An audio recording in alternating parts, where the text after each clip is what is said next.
नमस्कार, आवाज समाचार में आप सभी का स्वागत है। मैं हूं सीमा। खबरों की शुरुआत करते हूं। सबसे पहले नजर डाल लेते हैं हेडलाइंस पर। नेशनल हेराल्ड केस में सोनिया राहुल पर ईडी का वार, 2000 करोड़ की संपत्ति पर साजिश का आरोप। राजनाथ सिंह का पटना से ऐलान, मोदी ही दिलाएंगे बिहार को गौरव, बीजेपी ने फूंका चुनावी शंखनाद। तेजस्वी यादव का ईसी पर तीखा वार, पूछा क्या चुनाव आयोग अब मिस्टर इंडिया बन गया है। बांग्लादेश की पूर्व पीएम शेख हसीना को 6 महीने की जेल, अदालत की अवमानना पर आईसीटी का ऐतिहासिक फैसला। संजय राउत का तीखा वार, बोले मोदी को बना दो टूर एंड ट्रेवल्स मंत्री। और स्वेज की खाड़ी में तेल ड्रिलिंग जहाज पलटा, 4 की मौत, 4 लापता। मिस्र की नौसेना जुटी राहत में। और अब खबरें विस्तार से। National Herald money laundering case में एक बार फिर से सोनिया गांधी और राहुल गांधी की मुश्किलें बढ़ गई हैं। दिल्ली के राउज एवेन्यू कोर्ट ने बुधवार को हुई सुनवाई के दौरान प्रवर्तन निदेशालय यानी कि ईडी ने बड़ा आरोप लगाया कि 2000 करोड़ रुपए की संपत्ति को हथियाने की एक सोची समझी साजिश रची गई। ईडी की ओर से पेश हुए एएसजी एसबी राजू ने दावा किया है कि यंग इंडियन प्राइवेट लिमिटेड नाम की कंपनी को केवल 90 करोड़ के कर्ज के बदले एसोसिएटेड जर्नल्स लिमिटेड का अधिग्रहण कराया गया। उन्होंने इसे फर्जी लेन देन और आपराधिक साजिश बताया है। राजू ने कहा कि कांग्रेस ने न ब्याज लिया न जमानत, ये सब सार्वजनिक धन के निजी इस्तेमाल की योजना थी। वहीं कांग्रेस ने पलटवार करते हुए कहा है कि यंग इंडिया एक गैर लाभकारी संस्था है और इसका उद्देश्य समाज सेवा है, न सिर्फ मुनाफा कमाना। अब ये मामला और गंभीर हो चुका है। अगली सुनवाई 8 जुलाई तक रोजाना चलेगी, जिसमें ईडी और बचाव पक्ष की दलीलें सुनी जाएंगी। इस हाई प्रोफाइल केस पर पूरे देश की निगाहें टिकी हुई हैं। पटना में बीजेपी ने चुनावी बिगुल फूंक दिया है और रक्षा मंत्री राजनाथ सिंह ने वहां पर बीजेपी प्रदेश कार्य समिति की बैठक की और कार्यकर्ताओं को जीत का मंत्र दिया। उन्होंने साफ कहा कि बिहार को उसका खोया हुआ गौरव सिर्फ मोदी के नेतृत्व में भी मिल सकता है। राजनाथ सिंह ने इस बैठक को साधारण नहीं बल्कि संकल्प सभा करार दिया। कहा कि बिहार और भारत को नई ऊंचाइयों पर ले जाने की शुरुआत है। उन्होंने कार्यकर्ताओं से आह्वान किया है कि हर बूथ, मोहल्ला और पंचायत में जाकर मोदी सरकार की 11 साल की उपलब्धियां जनता तक पहुंचाएं। राजनाथ सिंह ने कहा कि कार्यकर्ताओं को भाषण नहीं बल्कि विश्वास का संवाद करना होगा। उन्होंने कहा कि पार्टी कार्यकर्ता सिर्फ सदस्य नहीं बल्कि विचारधारा के योद्धा और स्वर्णिम बिहार के निर्माण करता है। ये वक्त संगठन को नई दिशा देने और इसे जन आंदोलन में बदलने का है। आइए सुनते हैं क्या कुछ कह रहे हैं बीजेपी नेता और केंद्रीय मंत्री राजनाथ सिंह। बल्कि एक संकल्प सभा है और उस संकल्प की शुद्धि के लिए जो बिहार और भारत को नई ऊंचाइयों पर ले जाने के लिए हमें लेना है। और मैं भारतीय जनता पार्टी के कार्यकर्ताओं को पिछले 40 वर्षों से बहुत नजदीक से मैं देख रहा हूं, उनके साथ काम किया है मैंने। बहनों भाइयों, यह हमारा कार्यकर्ता ऐसा है कि एक बात प्यार और मोहब्बत से बात कर लो तो अपनी पार्टी के लिए और देश के लिए अपना कलेजा निकाल कर रख देता है। ऐसा यह भारतीय जनता पार्टी का कार्यकर्ता है। दहशत पैदा करके इससे काम नहीं कराया जा सकता। इसको प्यार देकर, मोहब्बत देकर आप जो चाहिए सो करा लीजिए। प्रधानमंत्री नरेंद्र मोदी जी ने विगत 11 वर्षों में सिद्ध किया है मेरे बहनों भाइयों कि भारत बदल सकता है और भारत आगे बढ़ सकता है, बशर्ते नेतृत्व सुदृढ़ हो, नीयत साफ हो, नीति स्पष्ट हो और राष्ट्र हित सर्वोपरि रखा जाए। अब हमें यही विश्वास बिहार के हर निवासी के दिल तक पहुंचाना है। उसको पहुंचाने का काम यदि कोई कर सकता है तो आप जैसे भारतीय जनता पार्टी के कार्यकर्ता ही कर सकते हैं। बिहार की सियासत एक बार फिर से गर्मा गई है और इस बार निशाने पर है चुनाव आयोग। अगर बात की जाए तो नेता प्रतिपक्ष तेजस्वी यादव ने चुनाव आयोग पर तीखे सवाल बोलते हुए उन पर सबसे बड़े 5 सवाल दागे हैं। तेजस्वी यादव ने चुनाव आयोग पर आरोप लगाया है कि वो अपने ही पुराने आदेश बदल रहा है। उन्होंने कहा है कि चुनाव आयोग तो खुद सामने क्यों नहीं आ रहे हैं, क्या वो मिस्टर इंडिया बन गए हैं? तेजस्वी नहीं रुके। उन्होंने कहा कि 11 तरह के दस्तावेज मांगने की जो प्रक्रिया शुरू की गई है वो सिर्फ बिहार में क्यों लागू की जा रही है और इतने कम वक्त में इतनी बड़ी प्रक्रिया क्यों। तेजस्वी ने कहा कि अगर वाकई सुधार करना था तो ये काम 1 साल पहले शुरू होना चाहिए था। उन्होंने इस पूरी कवायद को एक राजनीतिक दल के साथ साझा योजना करार दिया और 2 टूक कहा, अब इनकी गुंडागर्दी नहीं चलने देंगे। बांग्लादेश की पूर्व प्रधानमंत्री शेख हसीना पर एक बार फिर से कानूनी शिकंजा कस गया है। आपको बता दें कि शेख हसीना पर स्थानीय मीडिया रिपोर्ट्स के मुताबिक बुधवार को इंटरनेशनल क्राइम ट्रिब्यूनल यानी कि आईसीटी ने अदालत की अवमानना के मामले में 6 महीने की जेल की सजा सुना दी है। ये फैसला आईसीटी 1 की 3 सदस्यीय पीठ ने सुनाया, जिसकी अध्यक्षता न्यायमूर्ति मोहम्मद गुलाम मुर्तजा मजूमदार ने की। इसी मामले में गैबांधा के शकील अकंद बुलबुल को भी 2 महीने की जेल दी गई है। गौरतलब है कि 11 महीने पहले सत्ता से हटने और देश छोड़ने के बाद शेख हसीना को ये पहली सजा मिली है। ये फैसला बांग्लादेश की राजनीति में एक नए मोड़ की तरफ इशारा करता है और आने वाले दिनों में इसका बड़ा असर देखने को मिल सकता है। शिवसेना उद्धव गुट के सांसद संजय राउत ने मोदी सरकार पर तीखा हमला बोला है। उन्होंने कहा है कि जब से पीएम मोदी, जयशंकर और गृह मंत्री अमित शाह आए हैं, तब से भारत दुनिया में अपना पक्ष भी सही से नहीं रख पा रहा है। उन्होंने संयुक्त राष्ट्र में पाकिस्तान को अहम पद मिलने और व्हाइट हाउस में पाक सेना प्रमुख को डिनर पर बुलाए जाने पर भी सवाल उठाए। राउत बोले, पीएम मोदी को ट्रंप से पूछना चाहिए कि वो भारत के साथ कैसा नाटक कर रहे हैं। उन्होंने कहा कि राष्ट्रपति ट्रंप अगर पाकिस्तान को ताकत देते रहे तो ये भारत के लिए बड़ा खतरा होगा। प्रधानमंत्री मोदी के लगातार विदेश दौरे पर तंज कसते हुए उन्होंने कहा कि मोदी जी को टूर एंड ट्रैवल मंत्रालय दे देना चाहिए। संजय राउत ने कहा कि मोदी को मन की बात में बताना चाहिए कि विदेशों में क्या खाना चाहिए, लेकिन महाराष्ट्र में 3 महीने में 1000 किसान आत्महत्या कर चुके हैं। राउत ने पूछा कि अब तक पहलगाम हमले के दोषियों को क्यों नहीं पकड़ा गया, एयर इंडिया की हालत क्यों खराब है। उन्होंने कहा कि अहमदाबाद में विमान दुर्घटना की जांच अधूरी है और पीएम विदेश घूम रहे हैं। राउत ने बीजेपी और आरएसएस को भाई भाई बताते हुए कहा कि अगर संघ चाहे तो बीजेपी को सबक सिखा सकता है। क्या कुछ कह रहे हैं संजय राउत, आइए सुनते हैं। और आज यूनाइटेड नेशन में एक सिक्योरिटी काउंसिल का महत्वपूर्ण पद पाकिस्तान को दिया गया। व्हाइट हाउस में पाकिस्तान के आर्मी चीफ को खाने को बुलाया जाता है, मेजबानी को बुलाया जाता है, पार्टी को बुलाया जाता है। बहुत से राष्ट्र जो है तो पाकिस्तान के साथ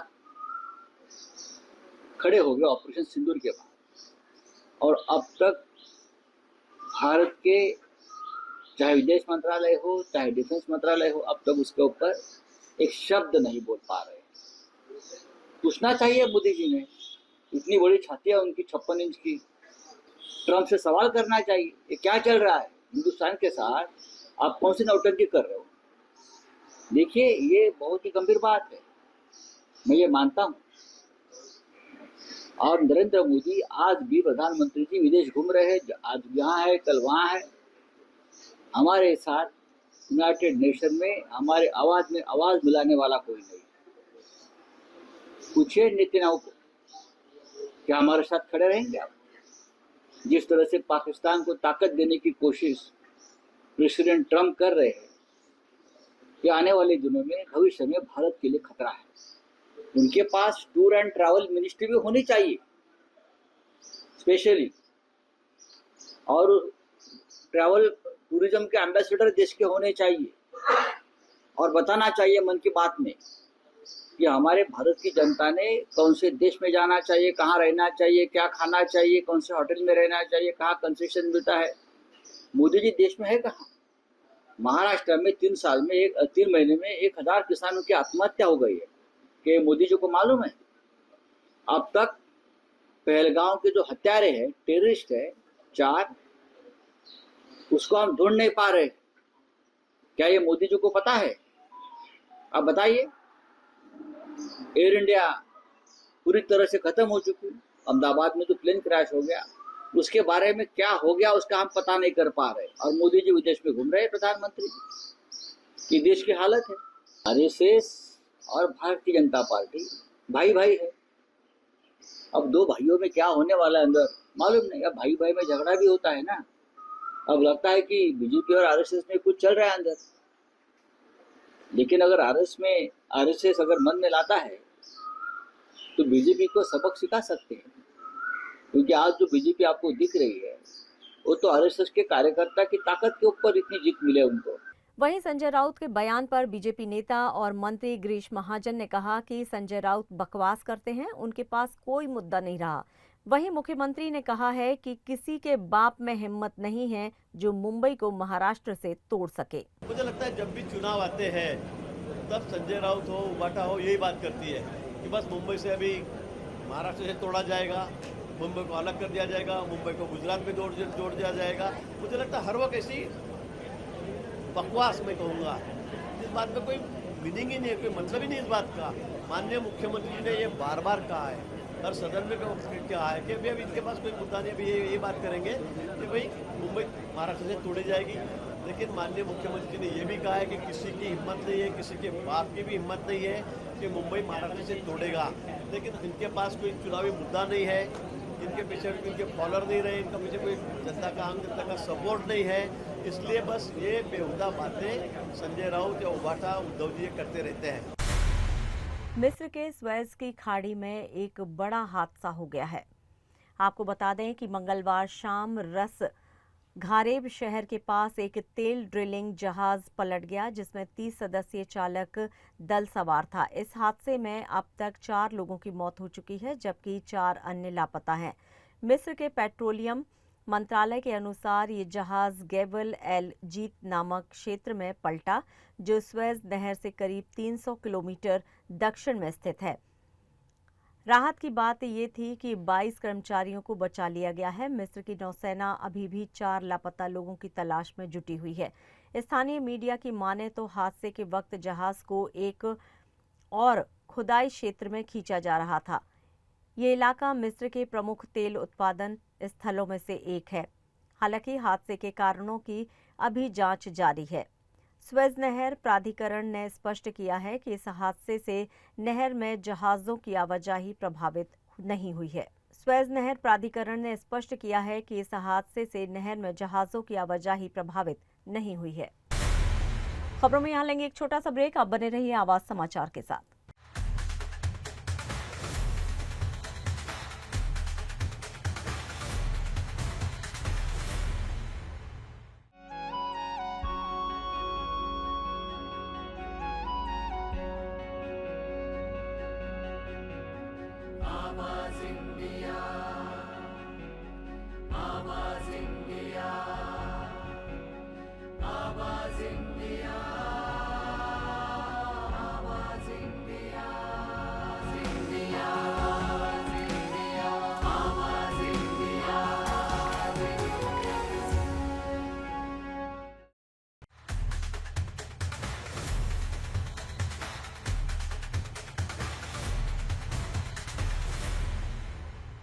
ब्रेक के बाद एक बार फिर से आप सभी का स्वागत है। बढ़ते हैं अपनी अगली खबर की ओर।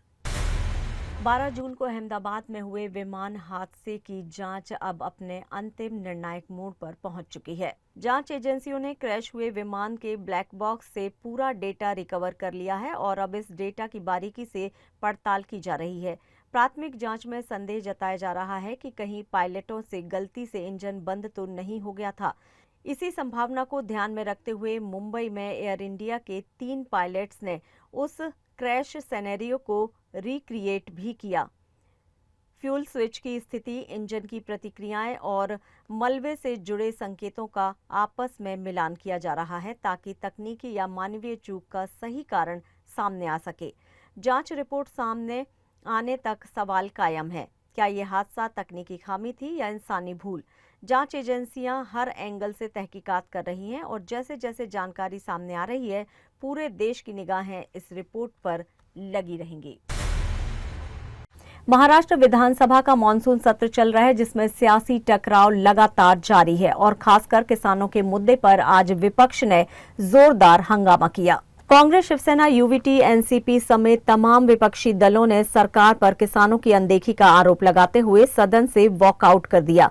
विपक्ष की ओर से स्थगन प्रस्ताव लाया गया, जिसमें किसानों की आत्महत्या, कर्जमाफी और राहत को लेकर चर्चा की मांग की गई थी, लेकिन सत्ता पक्ष ने ये प्रस्ताव खारिज कर दिया, जिसके बाद विपक्ष का गुस्सा भड़क गया। आपको पता होगा कि महाराष्ट्र में जो सरकार है वो सरकार किसान विरोधी है।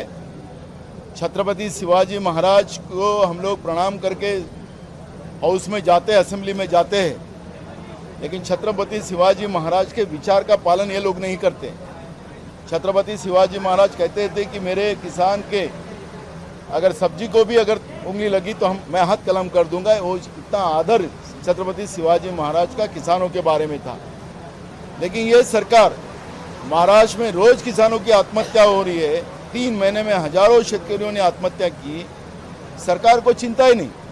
महाराष्ट्र में लातूर डिस्ट्रिक्ट में एक किसान ने, उसके पास बैल नहीं था, 70 साल के किसान ने अपने आप को जोत लिया और उनकी जो हमारी माता जी है उन्हें उसको बैल के जैसे हका है। ये परिस्थिति महाराष्ट्र की है। इस प्रगत राज्य को बर्बाद करने का काम इन लोगों ने किया है। किसानों का कर्जा माफी करने के लिए सरकार के पास पैसे नहीं है, लेकिन मेगा इंजीनियरिंग जैसे जो इनके बाप के जो कोई दानदाता है उनके लिए इनके पास पैसे हैं, हजारों करोड़ रुपया। हम आरोप नहीं कर रहे, माननीय सुप्रीम कोर्ट ने उसके ऊपर सिक्कामोर्तब किया है। और इस तरह की परिस्थिति आज पूरे महाराष्ट्र में है। हम जब किसान की बात आज हाउस में रखी तो आज भी सरकार ने उससे दुम लगाकर भागने की कोशिश की और माननीय अध्यक्ष जो है वो सरकार को ये सब पाप करने के लिए उनको साथ दे रहे हैं और इसलिए हमने आज हाउस में से बहिर्गमन किया। वहीं विपक्ष के आरोपों को सत्ता पक्ष ने निराधार बताया है। बीजेपी नेता और मंत्री गिरीश महाजन ने विपक्ष के आरोपों पर जवाब देते हुए कहा कि विपक्ष मुद्दा विहीन है और सरकार ने किसानों के लिए कई योजनाएं बनाई हैं, उन पर काम हो रहा है। मुझे लगता है जब सरकार में थे तब अलग भूमिका लेने का किसानों के लिए, अपोजिशन में जाते हैं तब वापस अलग भूमिका तुमने ली है। मुझे लगता है ये कोई किसानों के प्रति उनका प्यार नहीं है, ये खाली इसमें राजनीति है। किसानों के लिए हमारी सरकार क्या कर रही है सबको पता है। इंश्योरेंस के बारे में होगा, खाद के बारे में होगा, बीज के बारे में होगा। किसानों को 12,000 रुपये हम साल को वहाँ पर दे रहे हैं। हमारी भूमिका जो सरकार की है वो किसानों के लिए, अभी हर किसान को पानी, हर खेत को पानी, ये हमारी भूमिका है। रिवर लिंकिंग में विदर्भ जैसी जगह हम लोग 1-1 लाख करोड़ के प्रोजेक्ट बना रहे हैं, किसानों को पानी दे रहे हैं। आज तक तो कांग्रेस ने ये किया नहीं। महाराष्ट्र की राजनीति में अब एक बड़ा मोड़ आ रहा है, जहां अब कहा जा रहा है कि जो काफी लंबे समय से राज ठाकरे, जो कि मनसे के अध्यक्ष हैं, और शिवसेना यूबीटी नेता उद्धव ठाकरे, जो काफी समय से अलग अलग थे, अब 5 जुलाई को एक ही मंच साझा करने वाले हैं। मौका है मराठी भाषा के समर्थन में आयोजित होने वाली विजय रैली का। मनसे और शिवसेना यूबीटी इस रैली को 3 भाषा नीति के खिलाफ जीत के रूप में देख रही है। वहीं इस एकता पर सत्ताधारी पक्ष ने सवाल उठाना शुरू कर दिए हैं। बीजेपी नेता और केंद्रीय मंत्री नारायण राणे ने सीधे तंज कसते हुए कहा, अब मराठी याद आ रही है, पहले क्या किया मराठी के लिए। चलिए आपको सुनवाते हैं नारायण राणे का बयान। हम लोग को तकलीफ कुछ नहीं, 2 भाई ने, सब और भी भाई ले साथ में, हम लोग को कुछ नहीं है। पहले तो थे ही ना, कुछ फर्क नहीं है। हमारे बीजेपी को या हमारी जो अलायंस है, एक नाथ शिंदे, अजित पवार जी, ये तीनों पार्टी आज 235 विधायक है, कोई चिंता नहीं है, इनको गिनते नहीं है। नहीं भाई साहब, वो राज्य का प्रश्न है ना। 2 बार धोखा दिया, तीसरा बार वापिस उनके साथ जाना सही है कि तीसरा बार भी धोखा होगा, ये पहचानना उनकी जिम्मेदारी, हमारी थोड़ी है। राजनीति के लिए कुछ तो वजह चाहिए ना, वजह चाहिए। उनको कोई मिलता नहीं है।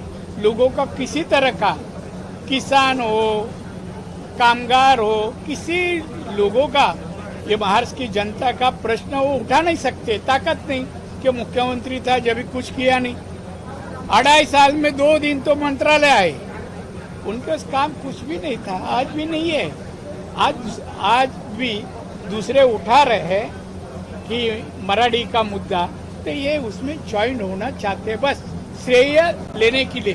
श्रेय तो मिलने वाला नहीं, ये पाप तो उनका ही है, प्रस्ताव उन्होंने ही लाया, ये बच्चा उनका नहीं है। शिवसेना ने मराठी आदमी का कोई मुद्दा, मराठी यूथ का कोई मुद्दा, नौकरी, पेट का सवाल, एक किसी मुद्दे हल करने का काम नहीं किया उद्धव ठाकरे ने, तो अभी मराठी क्यों करते हैं? राज ठाकरे की मनसे की स्टाइल के बाद अब उद्धव शिवसेना भी अपने पुराने तेवर में लौटती दिख रही है। ताजा मामला है ठाणे का, जहां पर एक दुकानदार ने, मोबाइल शॉपकीपर ने एक ग्राहक के साथ मारपीट की है और ये मामला अब सामने आया है। ठाणे स्टेशन के बाहर एक दुकान में 2 दिन पहले मोबाइल रिचार्ज को लेकर ग्राहक और दुकानदार के बीच बहस हुई थी। बात बढ़ी और दुकानदार ने ग्राहक को पीटकर घायल कर दिया। विरोध बढ़ा, पुलिस ने दुकानदार को हिरासत में लिया, लेकिन मामला यहीं नहीं रुका। शिवसेना उद्धव ठाकरे गुट के पूर्व सांसद राजन विचारे खुद मैदान में उतरे। दुकानदार को उसके ऑफिस में बुलाया, जहां उससे माफी मंगवाई गई। इस दौरान वही ग्राहक दुकानदार को थप्पड़ मारता भी नजर आया। वीडियो में देखा जा सकता है कि शिवसेना उद्धव दल के नेता और पूर्व सांसद राजन विचारे दुकानदार से ये पूछते नजर आ रहे हैं कि क्या तुम्हें मराठी आती है या नहीं। सवाल सुनने के बाद दुकानदार ने सिर हिलाकर हाँ कहा, लेकिन नाराजगी यहीं कम नहीं हुई। राजन विचारे ने साफ कहा, महाराष्ट्र में किसी के साथ इस तरह की ज्यादती बर्दाश्त नहीं की जाएगी। उन्होंने ये भी जोड़ा कि अगर कोई हमारे राज्य में रहेगा तो यहाँ की भाषा और सम्मान का पालन करना होगा।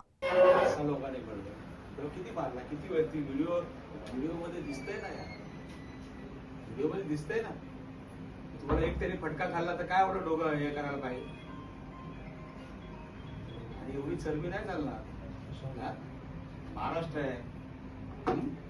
वहीं इस पूरे घटनाक्रम में दुकान से जुड़े दोनों लोग षणमुख पुजारी और सूरज जायसवाल साफ तौर पर दबाव में नजर आए और दोनों कान पकड़कर माफी भी मांगते नजर आए। शिवसेना उद्धव दल की ये कार्रवाई अब सोशल मीडिया पर वायरल हो चुकी है और फिर वही पुरानी शिवसेना याद दिला रही है। मेरा नाम षणमुख पुजारी है। मैंने कल थोड़ा अपने दुकान पे थोड़ा सा लड़ाई हो गया इनके साथ में, तो मैंने इनको थोड़ा सा मारा। तो आइंदा से मैंने ऐसे गलती नहीं करूंगा, सॉरी, मुझे माफ कर दो। पुढे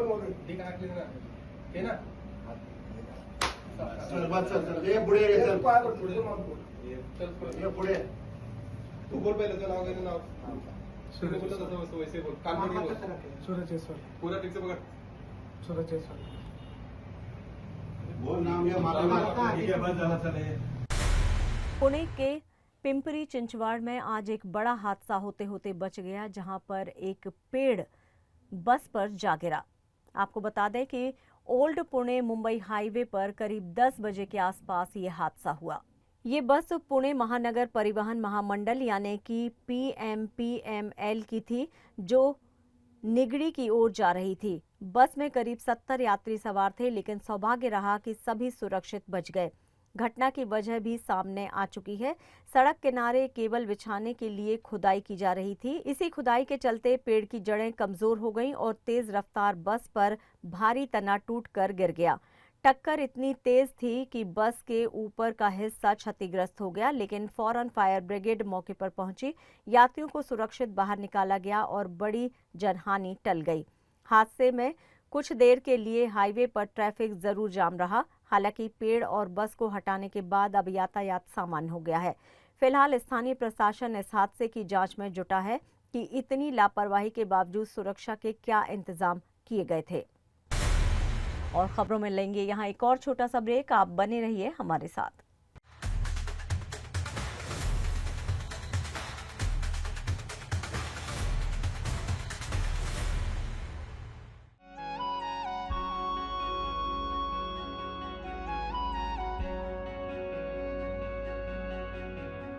आवाज इंडिया, आवाज इंडिया।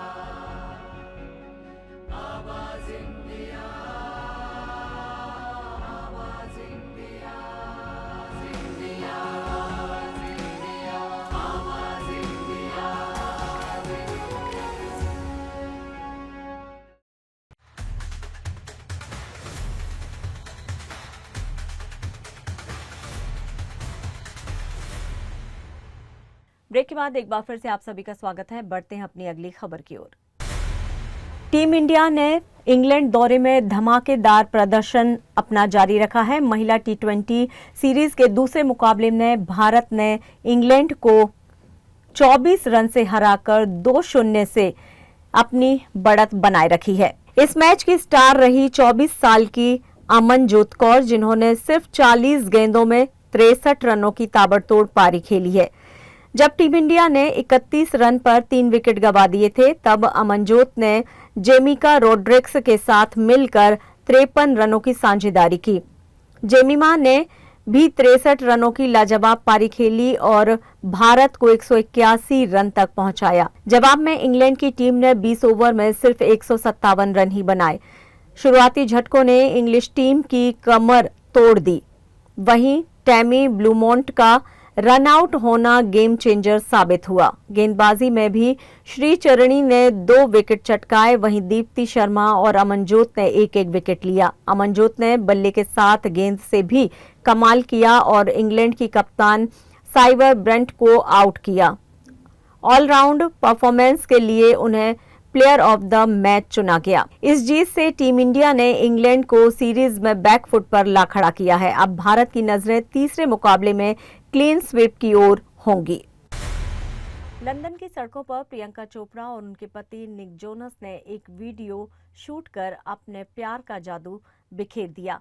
आपको बता दें कि हेड्स ऑफ स्टेट के प्रीमियर से पहले ही उन्होंने इस वीडियो को शूट किया, जो अब इंटरनेट पर धूम मचा रहा है। निक ने कैमरे के सामने मुस्कुराते हुए पत्नी प्रियंका को इंट्रोड्यूस किया, जो झबरीली वाइन कलर की ड्रेस में बेहद खूबसूरत लग रही थी।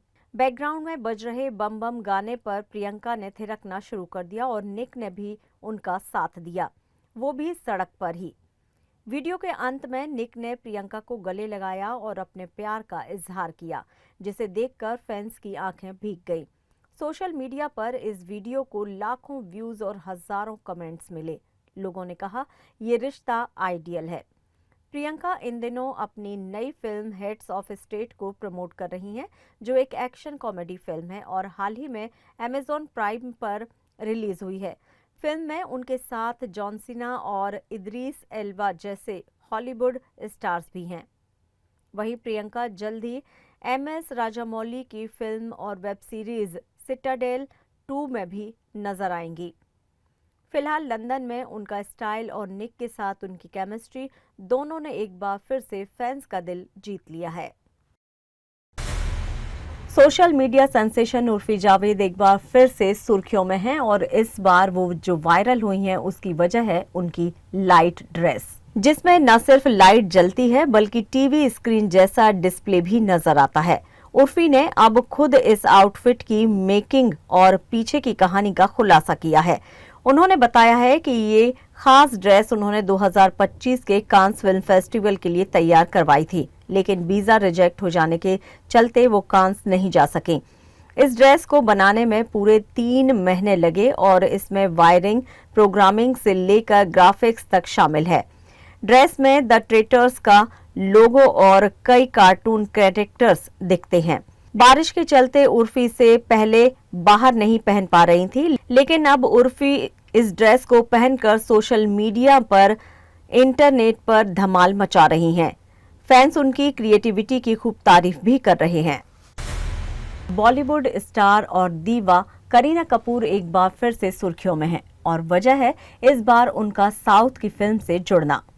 आपको बता दें कि रिपोर्ट्स के मुताबिक करीना द राजा साहब में प्रभास के साथ एक नंबर डांस करती नजर आएंगी। हालांकि वे फिल्म में किसी किरदार में नहीं होंगी, लेकिन उनका ये आइटम डांस दर्शकों में काफी उत्साह पैदा कर रहा है। द राजा साहब फिल्म इस साल 5 दिसंबर को रिलीज होने वाली है, जिसमें प्रभास के साथ पहले से ही 3 लीड एक्ट्रेसेस शामिल हैं। इस डांस नंबर के जरिए फिल्म को और ज्यादा ग्लैमर और व्यूअर अट्रैक्शन देने की तैयारी की जा रही है। खास बात यह है कि करीना के फेविकॉल से और हलकट जवानी जैसे डांस नंबर्स पहले से ही हिट रहे हैं। खबर यह है कि फिल्म में साउथ सुपरस्टार नयनतारा का भी एक डांस कैमियो हो सकता है। अब देखना है कि प्रभास करीना की जोड़ी स्क्रीन पर कितना धमाल मचाती है। और फिलहाल आवाज समाचार में इतना ही। आप देखते रहिए आवाज इंडिया। नमस्कार।